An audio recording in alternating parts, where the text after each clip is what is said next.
All right. Welcome, everybody, to Board of Selectmen meeting, September 14th. I'd like to call this meeting to order. Please stand for the pledge of allegiance. I pledge allegiance to the flag of the United States of America and to the republic for which it stands, one nation, under God, indivisible, with liberty and justice for all. Thank you to those who stood. Okay. Everybody had an opportunity to look at the manifest? Were there any issues? I didn't have any issues with it. John? Donna? Nope. Somebody want to make a motion? Make a motion, we approve the accounts payable manifest of September 7th, 2020, and the payroll manifest of September 8th, 2020. We have a motion. Do we have a second? Second. We have a motion and a second. All in favor? Aye. Unanimous? Minutes? Anybody have an opportunity to look at those? Yep. Any issues? I'd like to make a motion, we approve the minutes as written. Okay. Second. We have a motion and a second. All in favor? Unanimous? Ben, I still owe you minutes for your Thursday meeting of Zoom meeting. So Okay. we'll do that in minutes. Next meeting? Okay. And let's see. Reports from assigned boards and committee. Budget, that's not in session yet, is it? Did they have their meeting yet? No, our first meeting for budget won't be until October 1st. Okay, planning board? Planning board, a lot of house at this meeting, past meeting. Okay. And CIP, Nothing yet. 300th. 300, I just left them up there up at the Nottingham Square. They're still trying to put together, you know, what they'd like to do and what they'd like to have, you know. Okay. And Marston property. Yeah, they're just trying to look at what the grass situation is out there and determining, you know, about, is it possible to get, you know, seeds down again before the spring? So Matt Kukuchis has taken a look at that and he'll update us as soon as he Yeah, I was gonna, grass. comes up with a plan. Okay, town administrator report.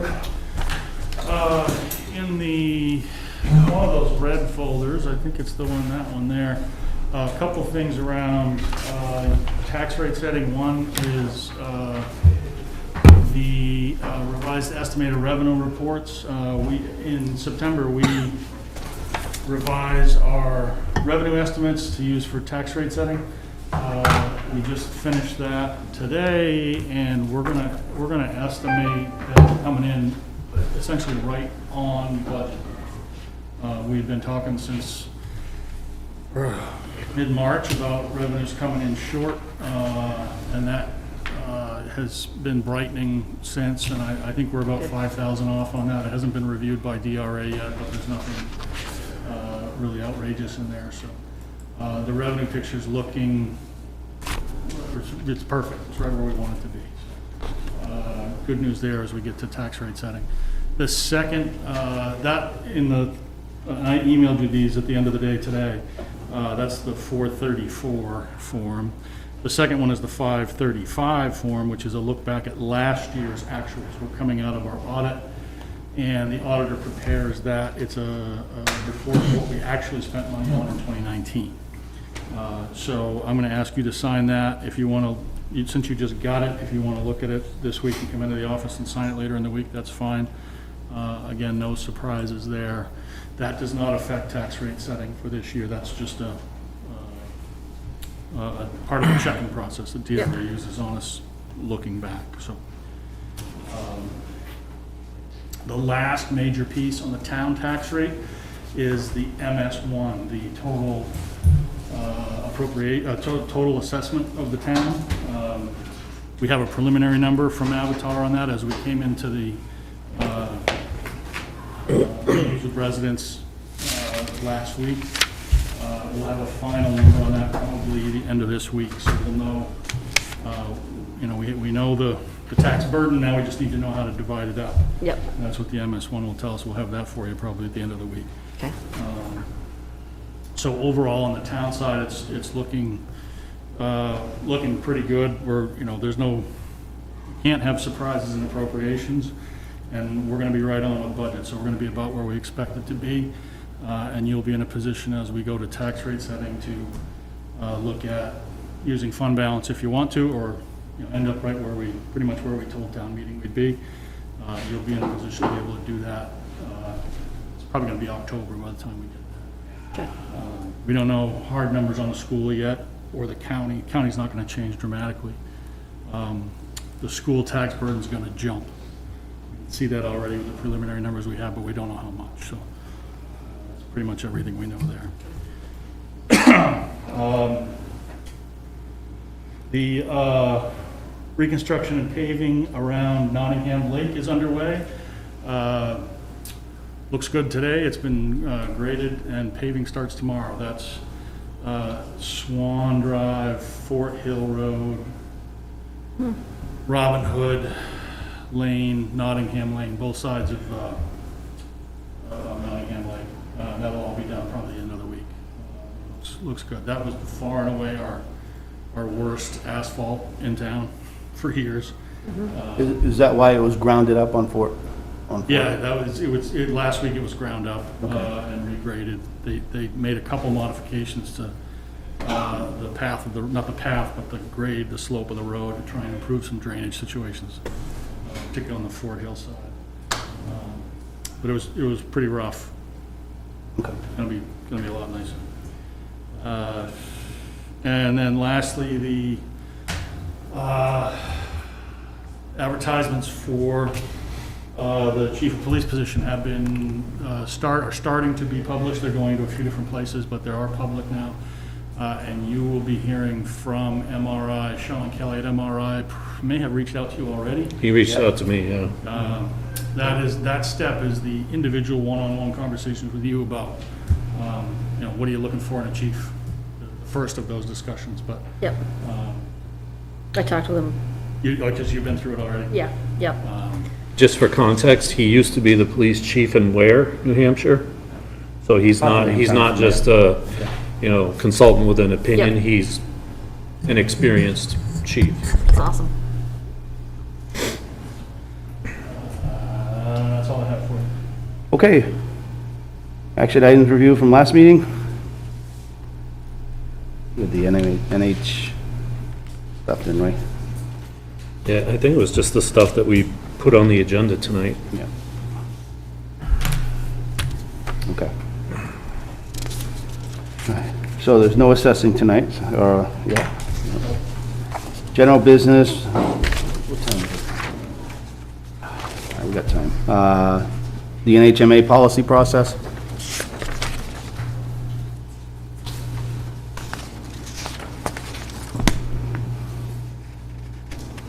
So we touched on that last time. Yep. And you were going to review it and see if there's anything that you wanted to opine on, having delegated me to go sit through the meeting discussions. I thought there were some things in here that were interesting, like the comments relative to the right to know law and being able to make government records available electronically, covering costs for large volumes. I thought that was an interesting one. Yeah, that's, most of that stuff isn't new in terms of NHMA's posture. Yep. There are towns that get hit harder than we do, but the right to know request can be very voluminous and time consuming. Yep. And there are horror stories, and there's no protection for the town really in terms of avoiding those. Even trying to be as open and transparent as possible, it can be Yep. very difficult to comply with the law. So is that something, you said it's been there before, is it something that NHMA has put forward, but it hasn't actually gone anywhere? Yeah, to speak broadly, generally the legislature, I think, has looked fondly upon the town's opinion, Okay, towns Yeah. plural. yep, on, Yep. yep. implementation of the right to know revenue. The other one that I thought was interesting was around the elections, and the second bullet regarding the local autonomy over town and city elections. And was wondering, like, to what extent are they really proposing there? Are they supporting, for example, like when we had the whole kerfuffle last year with the snowstorms and all the back and forths that Bonnie had? That's how I read it. Yeah, does that Yeah. change some of that, give us more authority? Would that change that? That's what they're shooting for, yeah. Yeah. Yeah. I would support that one. Yeah, me too.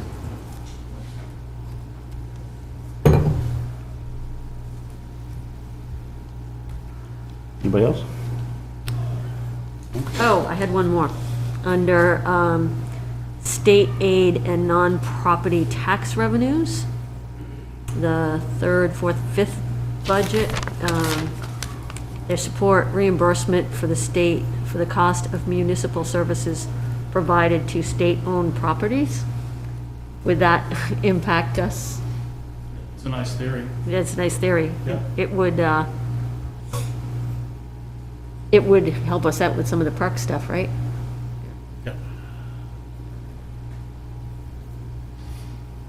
Yeah, I think, I haven't seen specific legislation about that one. And there are cities and towns with much higher burdens than us that Yeah. have even more at stake in Yeah. this. Yeah. And then the other one was like, when you get into the water, page 8, I guess, water resources protection, where they support, measures enabling municipalities to protect, control, and manage efficiently and safe water resources. I mean, would that have any impact on us or give us any new ability when you look at cases like Route 4 in USA Springs? I think you need to be able to read between the lines on that one, and I don't think I can, but I suspect that is more about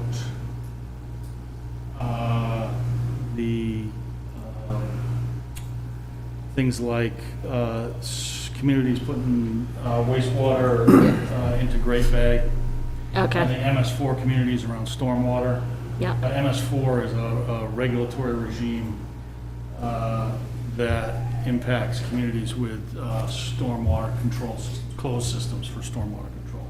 A new layer of regulation has evolved, and so I think that's more Okay. what that's about, but I Okay. don't know specifically. Okay. I can find out if you want. no, those were the ones that just kind of stuck out to me, and it was like more curious about the impact that they might have for us, so. I understand we're a small fish in a big pond.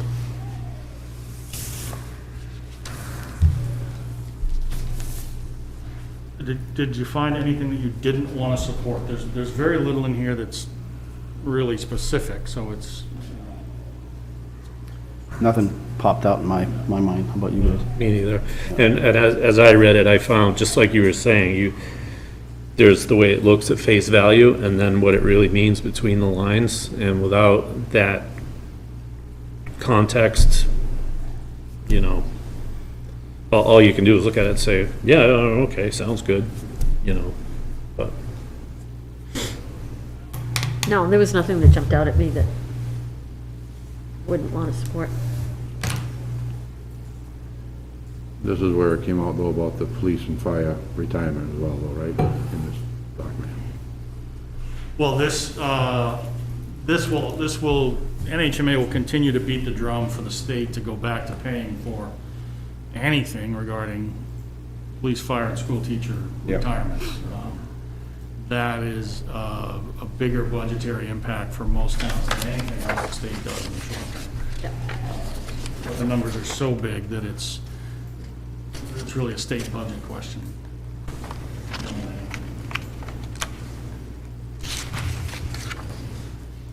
Okay. So, that pretty much puts an end to that. Anything else before we move on to the next one?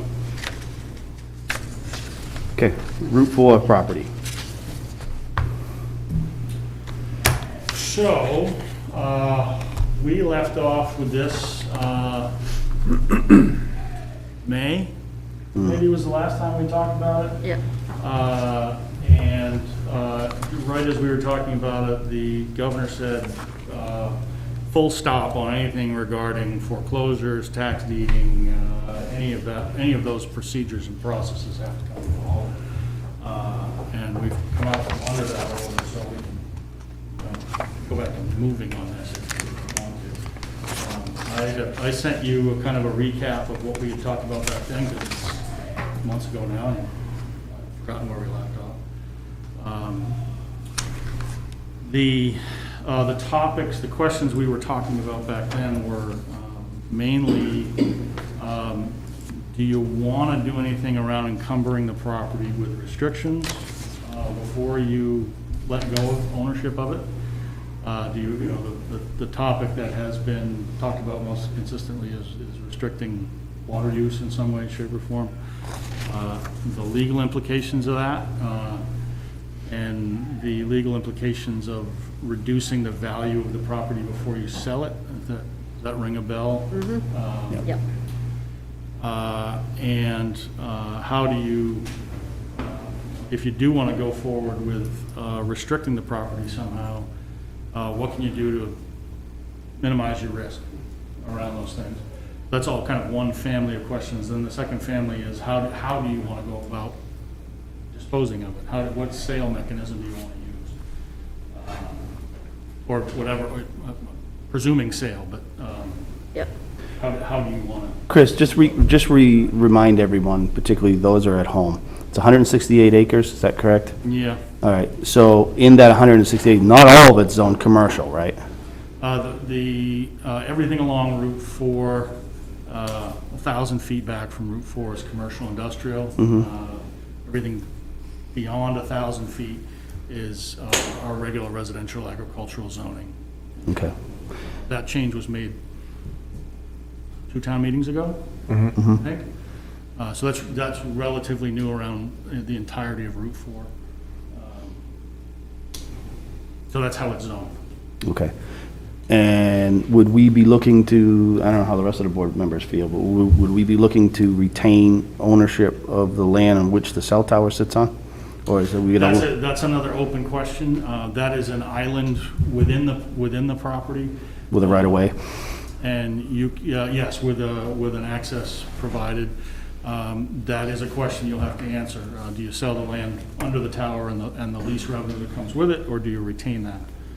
Obviously, if you sell the land and the lease, the land becomes much more valuable because it's got a guaranteed revenue stream for another 25 years. Right. Or you have revenue. Okay. Well, in interviewing a potential realtor for this property, that'd be a strong question to ask on what they think of what the difference in the value is gonna be. Yep. You know, if one guy says that, you know, if you put the cell tower on it, it could be worth 1.2, and then if somebody says, well, without the cell tower, it might be worth 650, well, take that number and figure it out over the years, which is gonna be the best for us to use and how we can maximize that return of money into doing better things for the town. Yep. So, I think that we need you know, because I would think I'd like to keep the cell tower as revenue for the town, you know, coming in, but depends on how much of a difference it's really gonna make in a sale for somebody. I don't think it's gonna make that much of a difference, but once they see what we're making off it, but. And the other question I have as well, I know we explored, you know, a solar farm on that particular property. Are we done with that? I mean, is that still a viable option? I mean, where we left off last year, I think that was, you know, we only had one company that was even interested, but then they changed their mind. Well, they said we can't really wait, this is more than a year ago now. Yeah. Their proposal included a very long, call it due diligence period. Yep. They're doing. It was like 2 years, right? Research. Yeah. And they were reluctant to invest much in it up front until your ability to resell it was much clearer. That window that the 3 years had lapsed. So They weren't, we can certainly reach out to them again. There was only one firm, but that was the complicating, a significant complicating factor. The other one that we've learned since is that question about, what did you do to the value of the land before you sold it? And the court case that came out in March, it could be difficult or risky to retain ownership of it indefinitely, given what the Supreme Court said. And what the solar company was looking for was a lease rather than a purchase, a lease of the land rather than a purchase of the land. That could be negotiable, could be, but I think leasing the land is not a good proposition from a risk point of view, given what the Supreme Court said this spring. So either keep it for municipal use or sell it are better. We have no municipal uses. I'm not trying to sneak something in. Yeah. Selling it is infinitely better from a legal risk point of view than leasing it. Okay, so I guess, going to John's point, the real estate agent, whoever that may be, I would recommend maybe using a different one than what we've used in the past. We've never used any. Thought there was, The court, Court, the okay. bankruptcy court had it on the market, on the open market for years. okay. But the town has never owned it, tried to sell it. So I guess there's some questions that we should chew on in regards to, should we put any limitations on it? Obviously, we don't want another USA Springs coming in and extracting water and so on. But that being said, we certainly don't want somebody coming in and using it as a junkyard or something either, so. If anybody wants to weigh in. No, I think the whole part about the water, they would be an absolute fool to think they'd go there and start the process over again, because everybody will come. I mean, again, we'll be in the same boat again. I mean, if somebody wants it for the water on the property, I guess we just, even talking to them. But I think, let's just sell the property, get rid of it, and if somebody wants to put a solar farm on it, so be it. Water, and, not gonna happen. Somebody will buy it, I believe.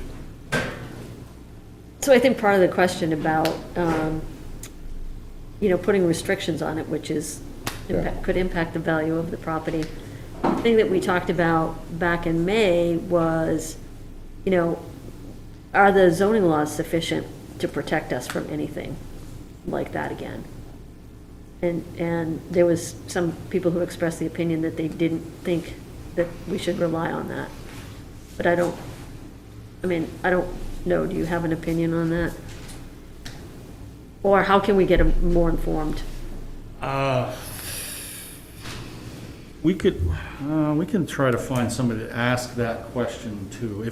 I think if you had a very specific, if your primary concern is we want to make sure that nobody comes in and tries to take the water off site, say, whatever, for whatever use, whether it's water bottling or Yeah. brewery or whatever. Yeah, Let me see if we can get some outside opinion on that. With zoning, there's always the possibility of a variance. yeah, That's, right, That's the zoning board, and USA Springs got a variance. yep, Right, that was the original sin, way back. There are other, there's site plan regulations, there's all kinds of things that are there. So maybe the question to ask is, if you were gonna try and do this, how would you do it within the, Yeah. and what are your protections to that? yeah, yeah. It's yeah. pretty hypothetical, but we'll, Yeah, the other thing, though, is, we keep using the example of water extraction. Is there anything else that we're not thinking about right now that could come and create the same type of nightmare? yeah, that's where you have to rely on your existing regulations, really, Yeah. because you Yeah. can't, but those are supposed to envision every possibility. But without town water and sewer, it limits the amount of businesses that can go in that area anyway. So we're probably looking at something like a warehouse, Yeah. more or less. And, I'd like to see something put in there that will benefit the town. You know, kind of give some relief to some of the, you know, residential taxpayers, you know, try to get some more commercial business in town.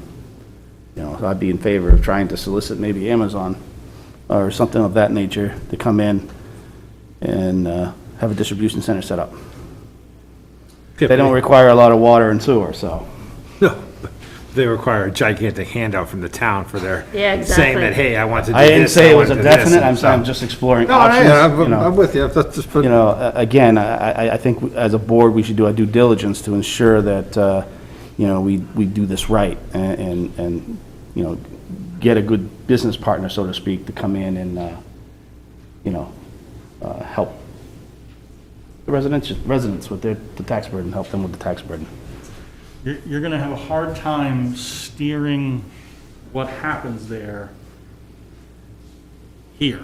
The zoning regulations do that, and the planning board will have some impact on that. Yep. But the more you try to dictate what the end product is, the more risk you take on with Yeah, that. yeah. Right, so I just want to make sure you're all Yeah. clear on that. You can do all kinds of things, but there's a trade-off for that. It's either in price or risk, in all likelihood, and time. Yeah. All three of those. Are you inclined to, let's say we move towards selling, with or without some kind of encumbrance, if you are inclined to sell outright, with or without the tower, Yeah. are you inclined to do that with a broker as opposed to, say, an auction or doing something ourselves, or?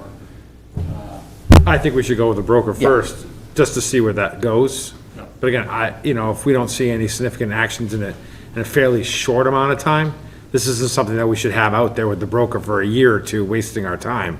I want to see us make action on this property and get it done. One way or the other, get it off our books, move it, give the money back to the town. You know, if it's just sitting there, it's not doing anybody any good. Well, we also have other town properties too that need to be addressed. Yes, and we have other ones too, right, so. But obviously, that being the big one, I don't. That one's gonna be the most cost effective, you know, to do something with the money for the people of the town, or however it, you know, How gets how spent. soon can you get an answer in regards to what Donna had mentioned? I don't know who I'm gonna ask yet, but, certainly as fast as it will, you know, as we can find a broker, we can do those things in parallel. Yeah. We don't need Yep. to do one. Yep. The process of finding a broker, you probably want to do some kind of, I don't know, RFP or something like that to solicit. This is a bigger parcel, it's a little more specialized than your average, Yeah. Yep. than your So the average- company that the broker works for is gonna be very important.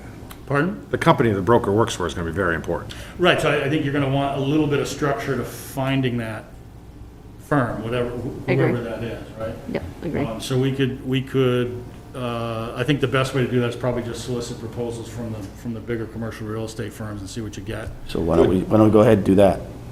So we'll start down that path. You know that you can auction, if you wanna move really fast, you can auction, you understand that, right? I'm not pushing it, I'm just making sure you're. Well, in the negotiation with the broker and company, I think we should put a time limit on what they have, so that we can still move in that, and not have a contract with them that's gonna be like a year or two.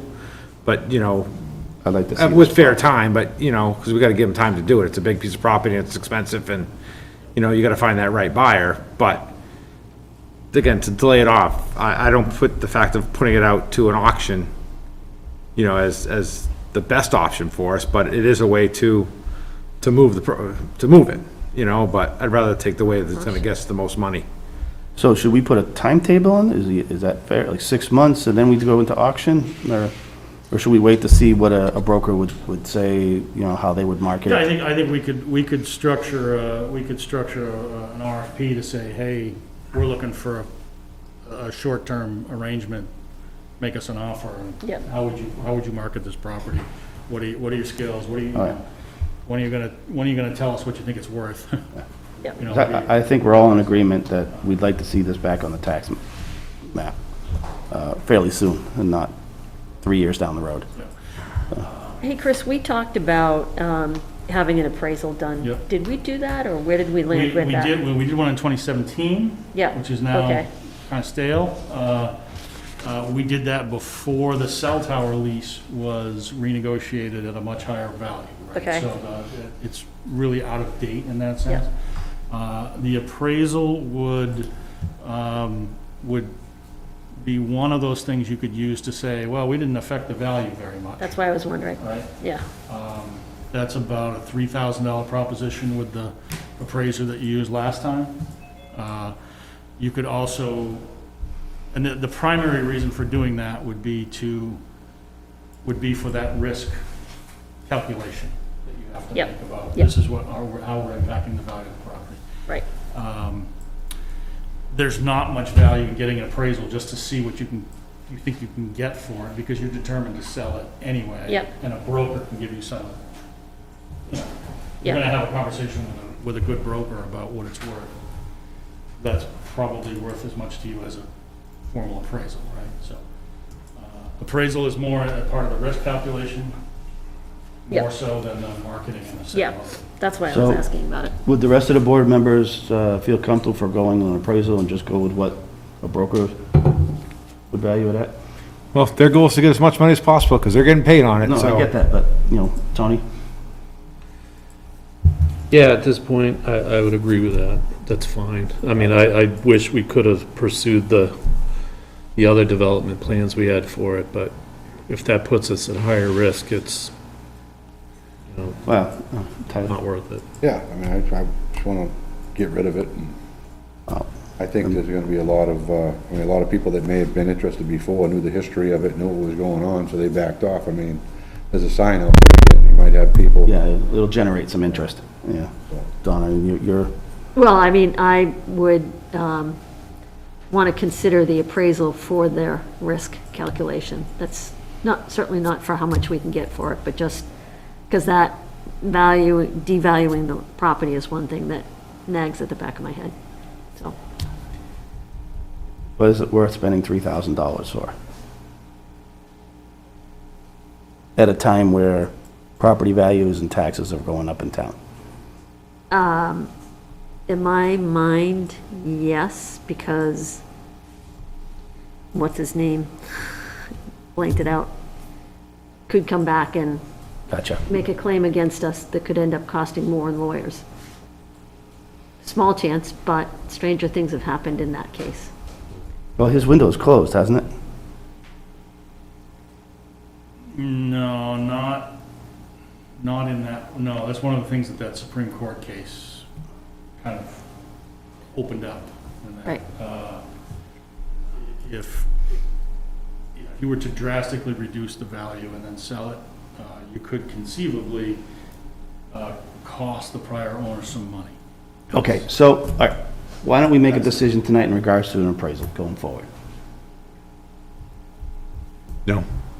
Tony? I think it'd be prudent. Tyler? I agree. All right, there's your answer. Let's move forward with an appraisal. Get a decision made, and once we get that, get brokers involved and move forward on this property. So, it's 7:04, I'd like to get to our first appointment. Before you then, real quick, I printed these out the last minute. This is the cover sheet of your last appraisal, 2017, right? It's really out of date. Yep, This- yep, This is the listing for a parcel across the street on the market right okay. now. Just for Brad's, it's not- Thank you. Thank you, Chris.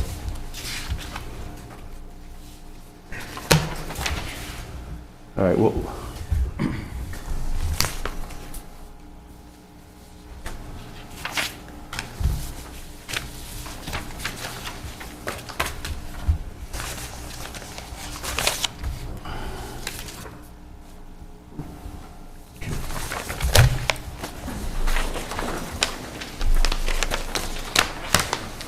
Conservation Commission? More than welcome to come in, come up. Yeah, you could, yeah. We will do our best to social distance, but you're more than welcome to sit at these tables. Don't be shy. Spread out there a little bit. You want to sit up here, or you want me- I can get out of here. Yeah, I mean, it's only recording through my laptop, but Okay, but I see the microphone bouncing you have around. the audio, right? What's that?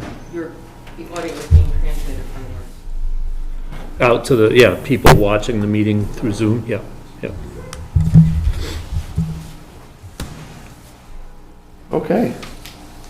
Okay, my name is Sam Demerit. I chair the Conservation Commission. With me here tonight is Susan Mooney, who's the treasurer. We have vice chair, Deb Kimball, and we have Cheryl Smith in the background. I don't know if there's anybody else online, but four of us makes a quorum anyway. I'd like to open the public hearing to approve an appropriation of up to $5,000 from the Conservation Fund for an appraisal of a potential conservation easement with the probability of a grant to repay up to 50% of the appraisal cost. We've gotten rough estimates of, $3,500 to $4,000 for the estimate, and we just figured we'd bump it up a little bit just in case prices have gone up. This is a piece of property that we're still negotiating with the owners, or the owner.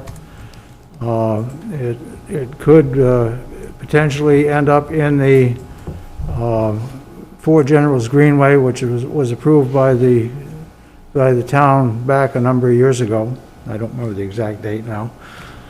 No matter, but it's a decent-sized piece. It would connect with, some other conservation lands in the area, with just a few more pieces to be added.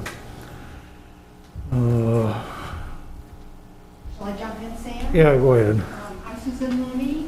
Sam and I have been working with the owner with some assistance from Jeremy Longy at CELT. We contacted the owner back in February. We've been having conversations through Zoom about how we can best preserve this piece of property. It's over 100 acres in size. There is probably enough in the Conservation Fund to preserve half of this. One of the abutters is interested in possibly picking up on the conserved part. The other 50% will probably be developed, so the owner can at least make his money back, if not a little profit. Its position in town is very important. It forms connectivity between the three largest open space land blocks in Nottingham, all of which are at least over 3,000 acres. It would be a jewel to at least protect part of this, not only for the high value habitat rated by Fish and Game, but also visually, community-wise, what's the word that we use? Rural character and all the stuff that we love about Nottingham. So this would give us an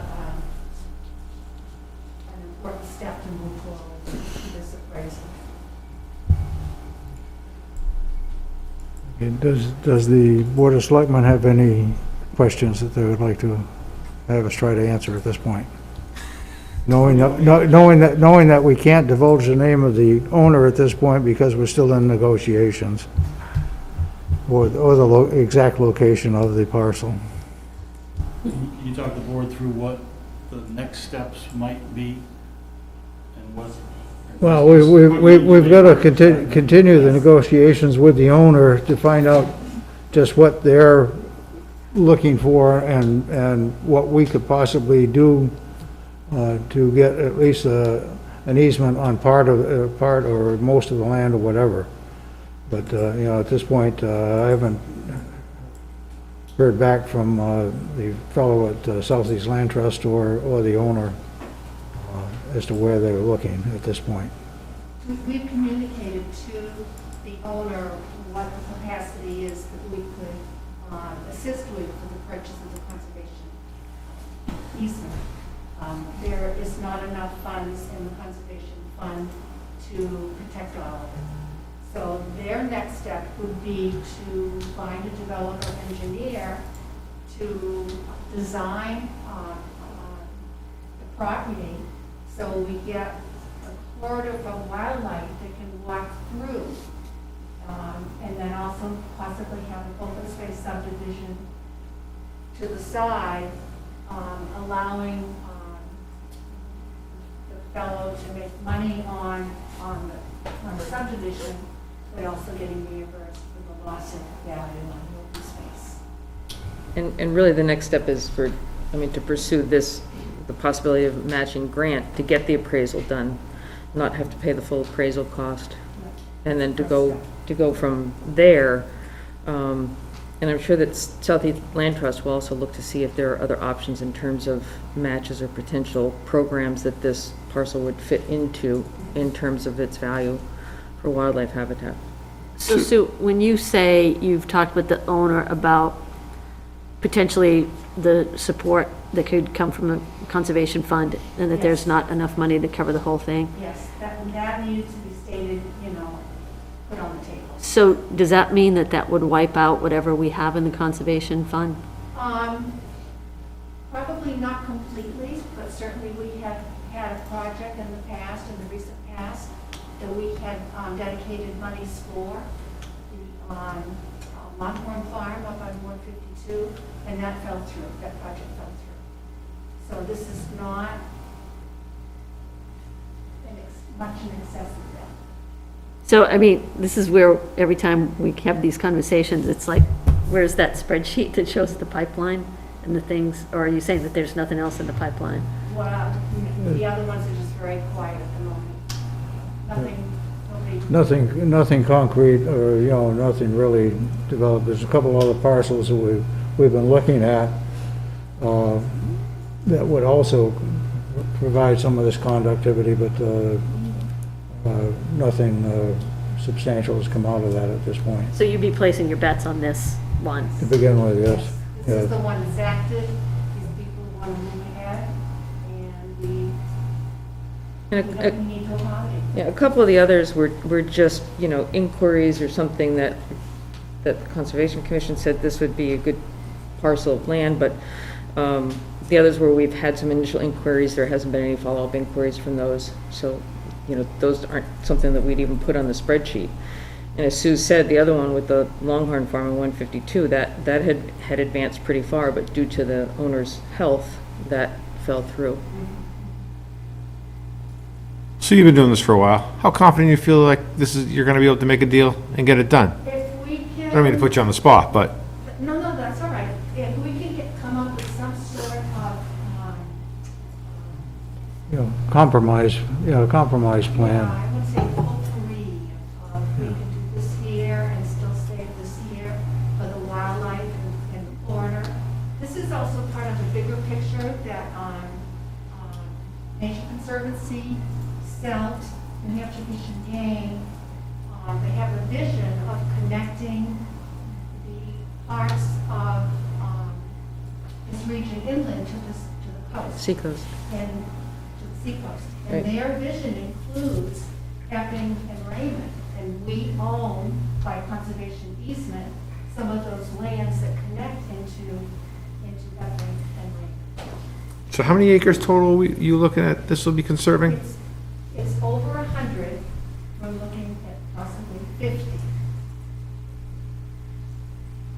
That would be outright conservation easement. Right, but if it gets developed into an open space subdivision, then you get 50% of that land that goes into the open space subdivision has to be kept aside as As long as it's good land.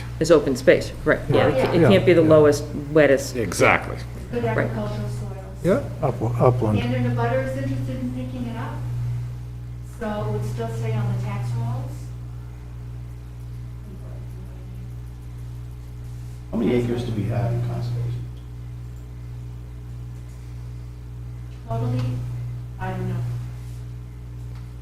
There's more than the conservation. Well, you fund. mentioned two large parcels or three parcels, totally Well, 3,000 talking the acres. Mulligan Forest parcel, that's 2,000 conserved. That total block that extends into Deerfield is 5,000 acres. There is the state park, which is really not permanently conserved because the state owns it and can sell it off anyway, doesn't pay any taxes, but it's great open space for wildlife. Right.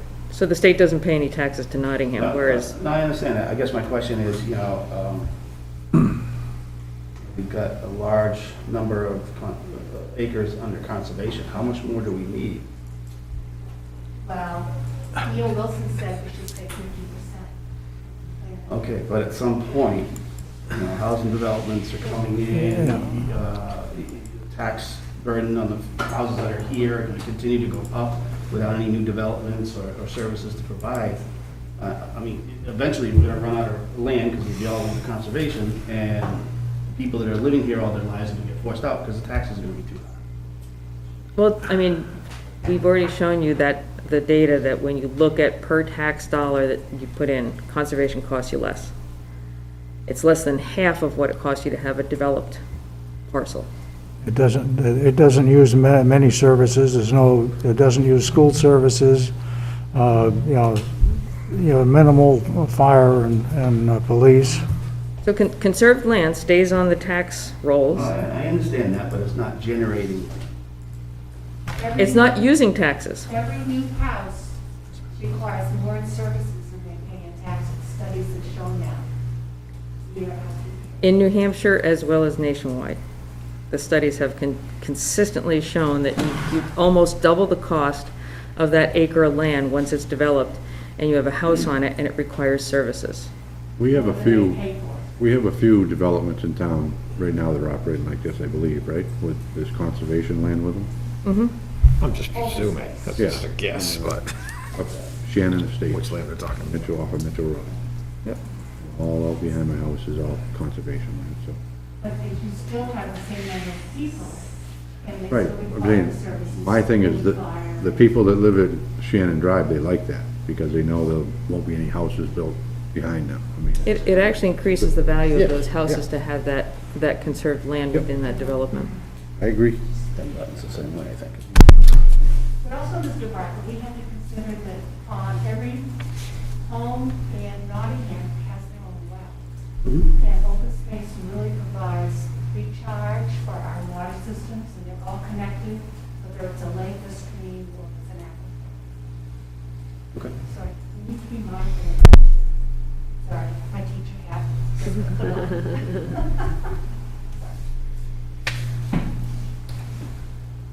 Anything else? Give them the money. I'd like to make a motion to give the Conservation Committee, $5,000, commission, excuse me, $5,000 to do what they have to do. Well, it's actually not giving, it's just Right, right. I don't providing mean- permission to take it out of the fund to Permission. use for. Same thing. Can I just, Tyler, can I just be real picky on the wording of that? Because you said, take $5,000 out of the fund. I think the wording would be better, up to 5,000, Yes. That's fine. as they've said here. Let me say it over again? Then you want to open it up to the public too, before you finish. Any other questions from the Board of Selectmen? or No. we can- Well, I'll second the motion for the purpose of discussion. Comment before we vote. I'd like to open it up to the public. Actually, it's Sam that does it. And I made the 'cause it's motion. his- We got one over here.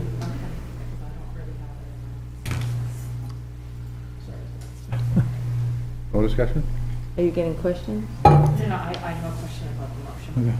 I'll wait. Okay, anybody from the audience have any questions about it?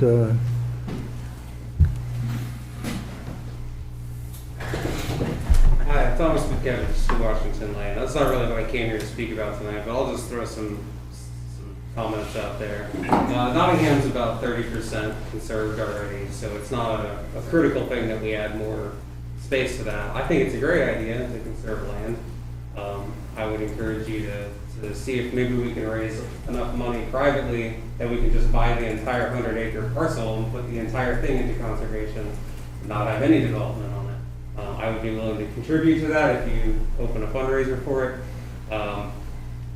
Also, I would just like again to point out that it's very ridiculous to say that, if I letting these things sit in private ownership under current use, that it's going to generate a lot of tax money for the town. Its assessment will be about 1% what it would be normally. So we're talking maybe a couple $100 to the town in tax revenue for that. I think in that case, it makes more sense for the town to own the part that is conserved. That way it is town property and the town can do things with it and enjoy some of the benefits of ownership. It's a very cheap trade-off. But yeah, I would encourage you to seek out private donations. It works quite well for CELT, and I'm sure that they can hook you up with their distribution list. They know how to email and send letters to me to get donations for things like Stonehouse Forest. So that's all I have to say about that. I have one question for you, Tom. In your 30% conserved, are you including the state park? Oh, of course, yeah. It's hard to That is not 30% conserved. about that. It's That not is not conserved. conserved land. Do you think it's going to get built on anytime soon? Probably not, but the state could sell it at any The time. state can do whatever it wants. Yeah. Yeah, but they're not going to. It's a state park. It's going to remain a state park forever. They're not going to put a subdivision. I don't think they will sell it all, but they could sell off portions of it. It is extremely unlikely that they will sell off part of Tuckaway State Forest. I will say that, but in my it- non-expert opinion. But it is not conserved land. But he's In all actually- intents and purposes, it is though, correct? No. He's still for the project. Okay, any other questions? Okay, at this point, I will close the public hearing. Turn it back over to the Board of Selectmen. All right, we got a motion and a second. I gotta change my motion though. Okay. I'd like to make the motion to give the Conservation Committee, is it? Commission. Commission. Excuse me. Permission to withdraw up to $5,000 for the purpose of here tonight. And I'll second that. All right, we got a motion and a second. All in favor?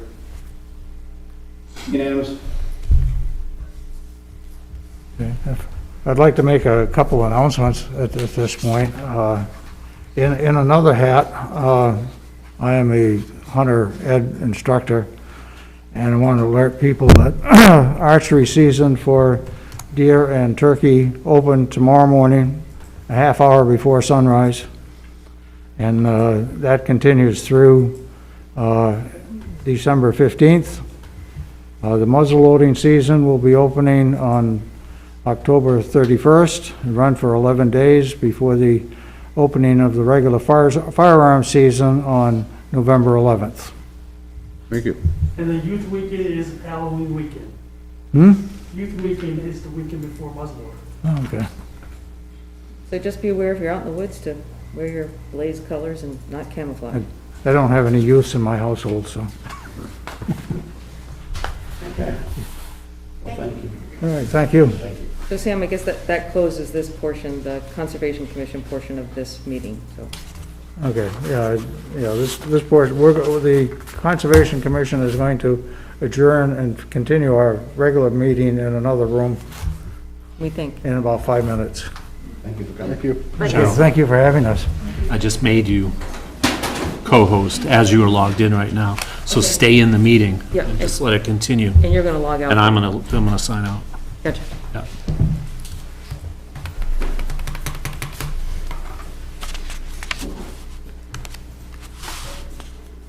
All right. So.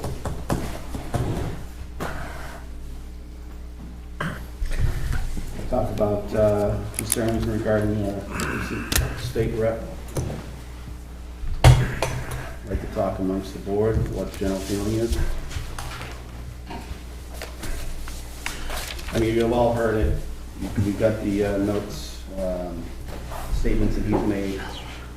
Doesn't matter what party affiliation he is, the fact of the matter is he made some inappropriate comments.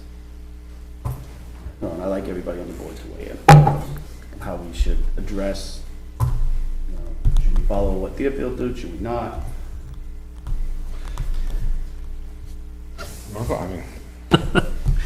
I mean, I look at it through the lens of, what if it was one of us, right? That did that. I think, and, you know, in my years on the board, everyone I've sat with, including now, has always acted with dignity and respect, which is one of the reasons I like doing this. But I think if one of us did that, the rest of us wouldn't hesitate to say, that's not called for, you need to go, right? I don't think it's inappropriate for this board to express publicly that we expect more from the people that we elect to represent us in Concord. We're just trying to find a room to Oops. conduct our regular meeting, so bear with us, folks. Let me drop out of this real quick.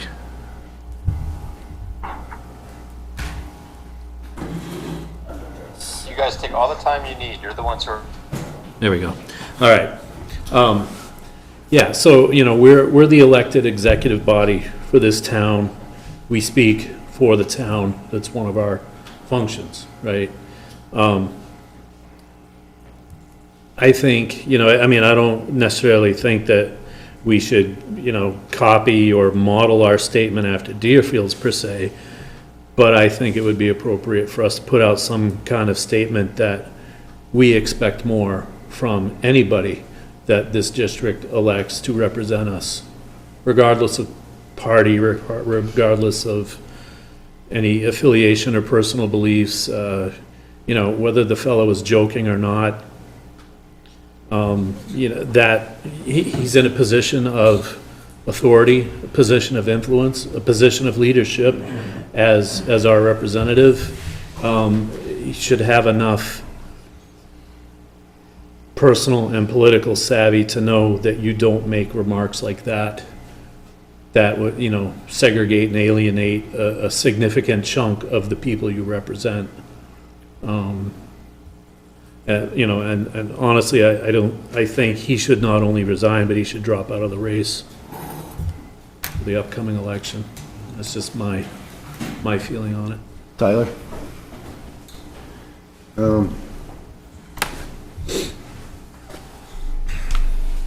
That's why, I mean, being on a select board, or any board in town, right, I can give a shit less what people are, gender, political.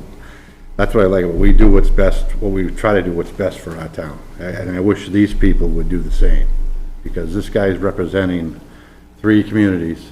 And yeah, he might have had 1,600 votes or whatever it was between the 3, but, you know, him speaking like this is, you know, I mean, and not only it's an embarrassment, it made national news. I mean, he apologized. I'm hoping that the Republican Party will take care of it. I believe one of the reps was at the primaries last week, and I think he made comment to that. And again, if they don't, I mean, I guess maybe we still have time. We have another meeting before the November election. I'd like to call upon State Rep Spillane to come here in front of this board and explain to Nottingham what he meant and, again, what he's all about. I know they come when they're looking for votes, but they don't come once they get in, so. That is a true statement, That's what Tyler. I'd like to have him come here in front of the people and say, here you go, and we'll have it, like I said, if we have to have the gymnasium, we'll do it there. Okay. But he doesn't speak for me, and again, but I don't feel the same thing. I mean, again, I look at the results from all 3 towns, and he has quite a bit of support, so. I just, again, that's the problem. When they get into office and they go strictly by the letter next to their name, they could care less if you're any of the other ones.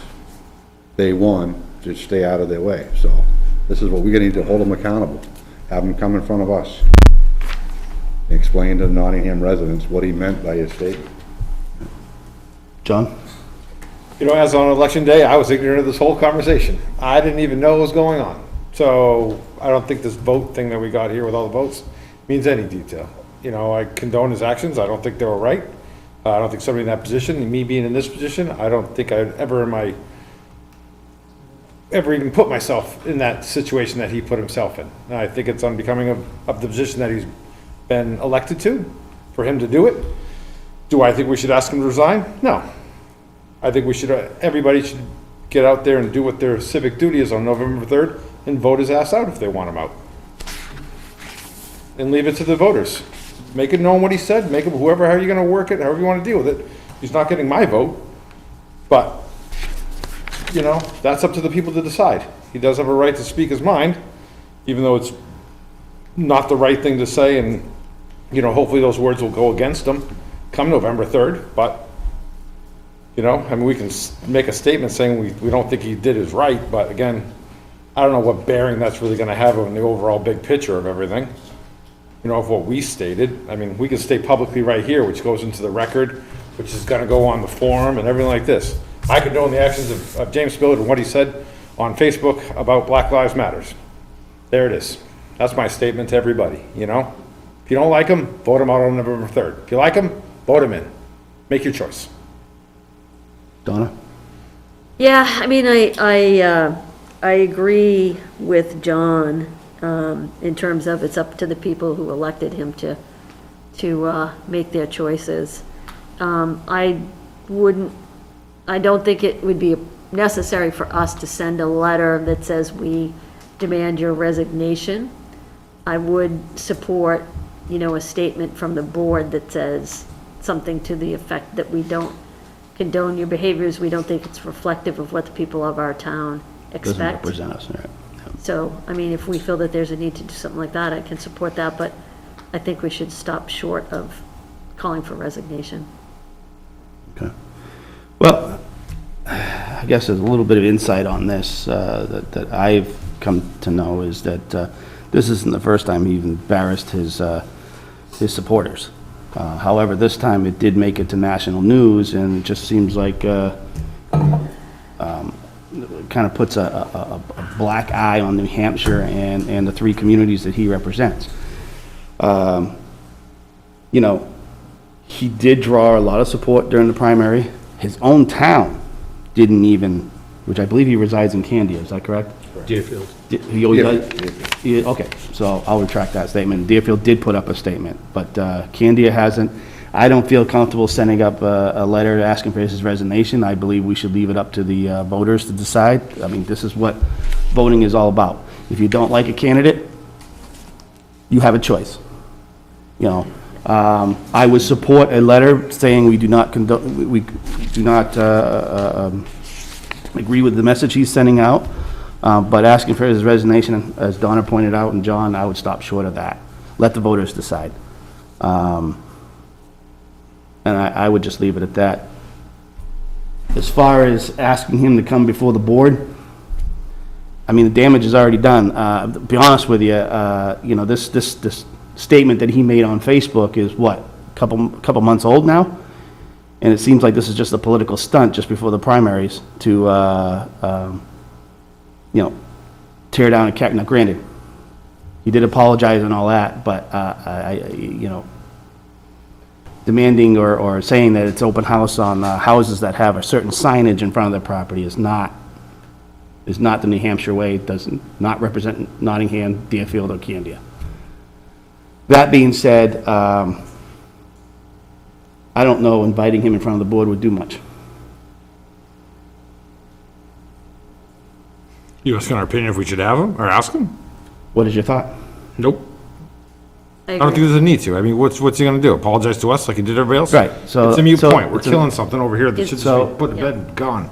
So would we, as a board, make a decision tonight, draw up a letter condoning his actions, but stop short of asking for his resignation? Let the voters decide? Condoning.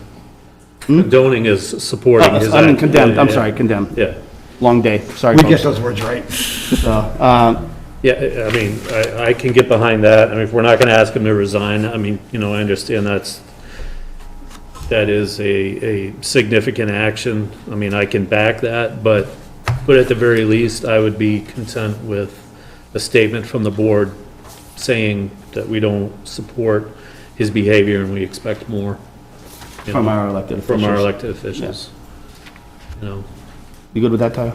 Yeah, I mean, I wouldn't mind having him come in. I mean, just like I said, it's the people of Nottingham that we heard from that, you know, some, you know, upset about this and, you know, I don't know. He would come like I said, they all come prancing in here when they're looking to be elected and tell us what they're gonna do and what, they will do, and them. And they swear they'll be back. Right, and they never come back. Yeah.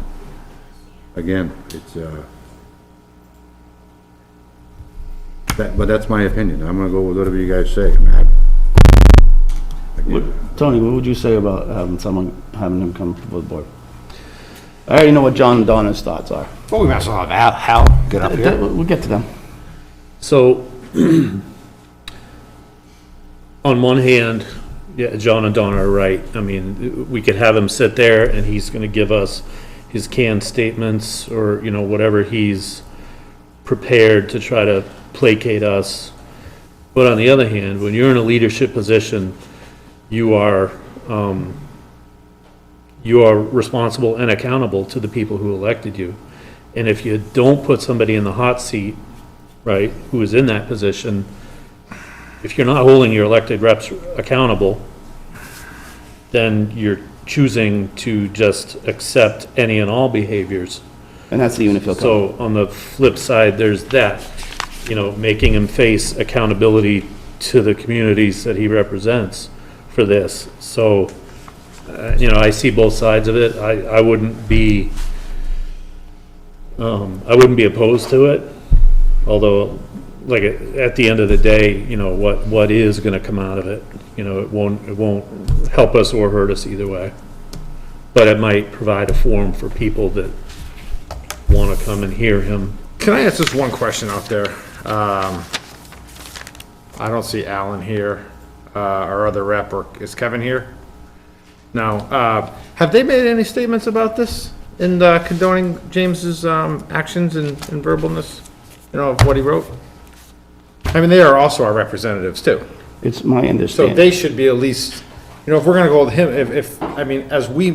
as people ask the board here for us to make a statement, I hope that the amount of letters we received today, that those two other representatives got 3 times as many, since they're the ones who actually are in Concord and are working for us, and to have the power, if the House chooses to abolish or do whatever, that people voice their opinion to them and make them be aware of how they feel. Because if they support his actions, then they could be on the hot seat of not getting elections either. I don't presume they do, but I'm just saying, again, this is I think even comes to a point above our scale, because again, this is all state representation. We're here to represent Nottingham and take care of Nottingham. That's our job. That's why I got here. As to condone my public officials, they'll be what they are.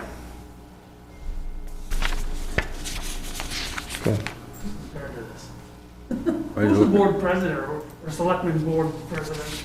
Chairman, Do we get to say anything as a? we haven't finished discussing yet. We'll open it. Okay. I'm just wondering. Oh, yeah, no We're problem. talking about voting, I haven't heard anything about us being involved.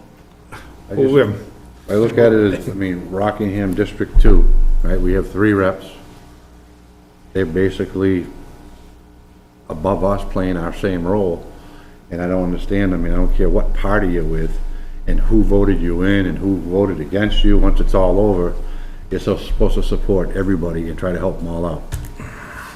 And, that's the part that they lose as soon as they start going up. It's like, hey, you didn't vote for me, forget you or whatever, that's, So, I don't know, I'm just, again, my own personal feelings.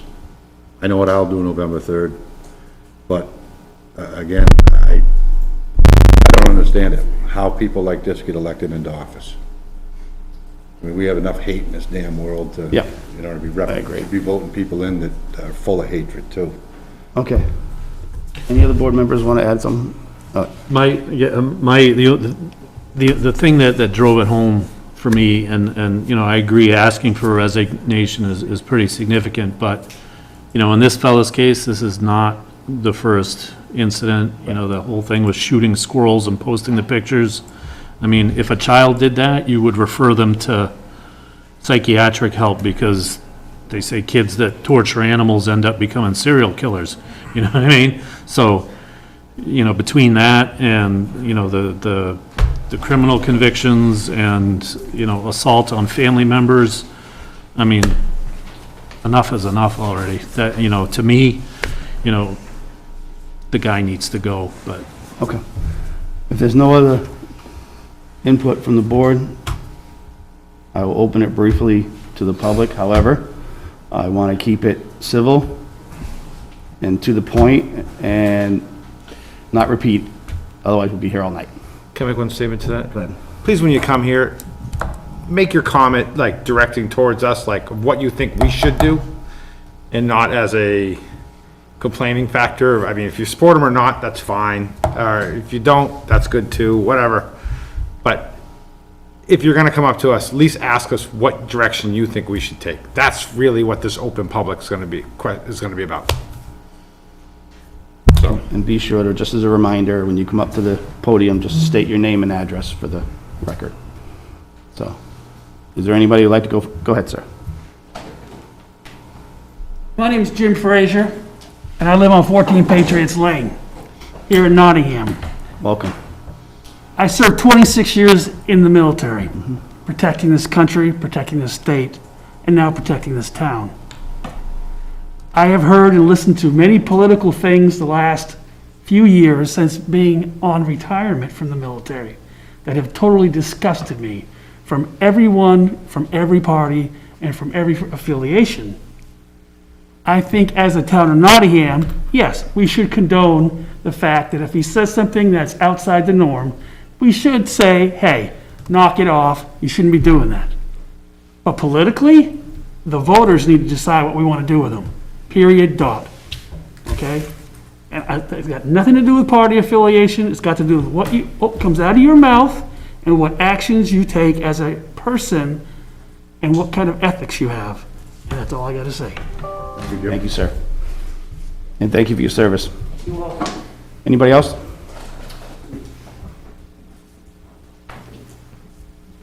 Don Beltate, 151 Stage Road. Welcome. And I'll make it short and sweet. I don't fully understand why the select board feels that they are forced to make a statement about this. We have election coming up in the very near future. Let that make the statement. I just don't see why you people feel like you have to make your position known.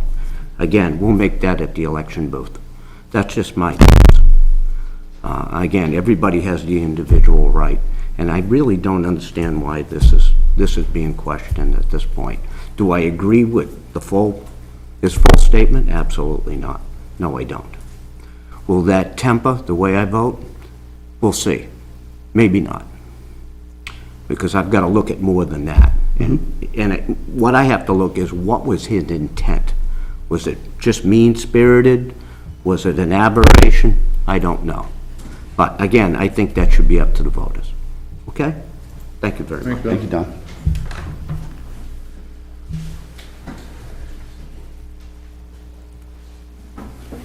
Teresa Bascom, Stage Road. Two things. One, I understand you received a letter from someone who couldn't make it here tonight. I know it went to you, Chris, because it went to me and Kelly, and it was bounced back, and I had them send it to Betsy. And they got a whole bunch of okay. communication about it. Everything we got at the office went to the full board. Okay. Just wanted to make sure the letter did go through. Who was it? I'm I mean, I read them all, I just don't know. Are you Okay. referring to somebody in person, like particular? No, I just wanted to make sure you received communications that was also encouraging you all to just let the voters decide. I think you're going to hear that over and over again. We got it. And no statement needs to become, you guys have a lot of other things to do. It's kind of really sad that so much of your time has been taken up, and I won't do any more. Thank you, Teresa. Thanks. Anybody else? Hi, Thomas McKevich, Washington Lane. I just want to, I'm not going to defend what James Spillane wrote. I mean, I think it was a really bad joke, but I think it was a joke. I don't think anyone was really thinking of his actual incitement. I think James Spillane has a history of making really poor decisions on social media, but he votes what I would call correctly, so I don't want to necessarily defend him here. But I do want to point out, Ben said that, this one was different. This made national news. It kind of gave us a black eye. It made us look bad. And what this is, when people are demanding that you make a statement about this or call for his resignation, it's a way to drum this up again. Churn it up, churn the story in the news, get it out there so that they can make another news report. They can't just keep reporting on it, but if you guys call for his resignation, then they can have a news story about calling for the resignation. And again, I don't want to speak for our other state reps because I'm not talking to them about this, but they're probably not here because they don't want to be, associated with this. Who wants to? No one wants to be associated with this. It's really terrible. But, I think they just wanted to quiet down. This was apparently made months ago. It wasn't a problem until days before the election, when then it has to become a news story. If people were really frightened about it and somehow didn't think it was a joke or just a stupid thing that someone wrote, then why did they wait so long to complain? I'm glad that the discussion has moved from calling for resignation to condemning it or making a statement that says, we do expect better of our state representatives, and it would be nice if they would support themselves a little bit better online and think before they type. But I would just say, I would recommend just not making any statement or anything and just not getting involved with this political thing right before the election. As the other people said, just let the voters decide. Okay. Thank you. Thank you, Tom. All right, I'm going to close the public part of this. One last comment from the boards. I would be in favor of not making a statement at all. Let the voters decide. I agree with you, Ben. Okay, anybody else? Yeah. All right, we're not going to say anything. Let the voters decide. We'll leave it at that. So that's the end of the discussion on this. We can move on to other business. Does anybody else have any other business? Hey, Chris, budgeting process, we all know we have to do that earlier this year. Is there a point at which you want to have the conversation about kind of like the strategy and board priorities going into budgeting? Yep, as we said, we talked about the calendar last time and Yep. process. I didn't hear anything from you on process, but certainly on content. Whenever you're ready, we will get that to the department heads, and earlier the better. Okay. We'll know the calendar in about 2 weeks when the budget committee Okay, finalizes that. okay. So it should be an agenda item. Mm-hmm. Just, Calendar? well, no, the calendar is one thing, but it's a discussion that the board's got to have about, any guidance that we want to provide to the town, to the department heads, or any areas that we, as a board, feel we need to make sure that we try to, cover in this year's budget.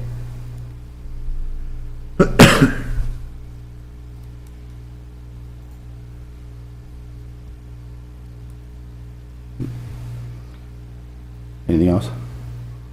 I got one thing. Kind of off topic here in regards to the 300th anniversary. Someone had mentioned that there could be a bonfire of some sort.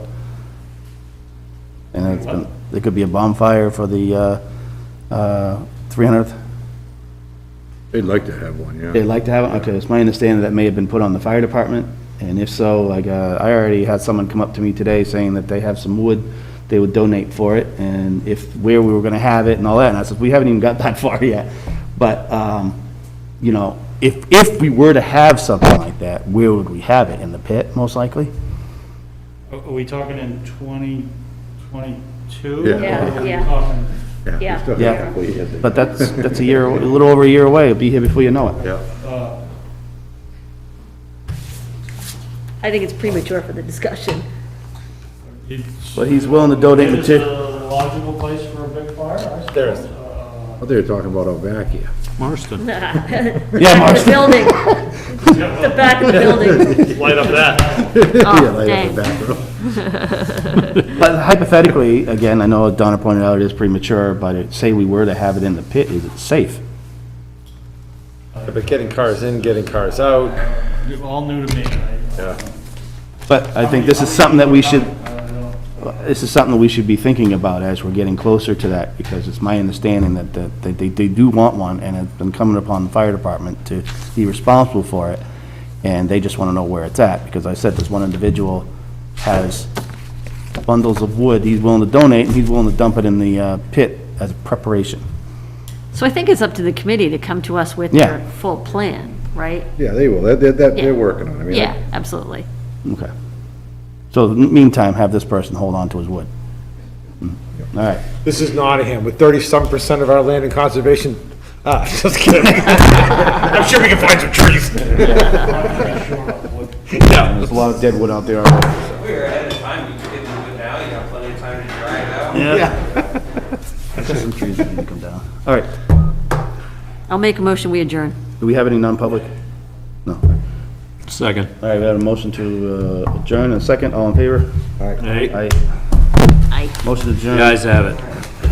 Thank you, Nottingham. Thank you. I had a question about the Route 4 property. Me.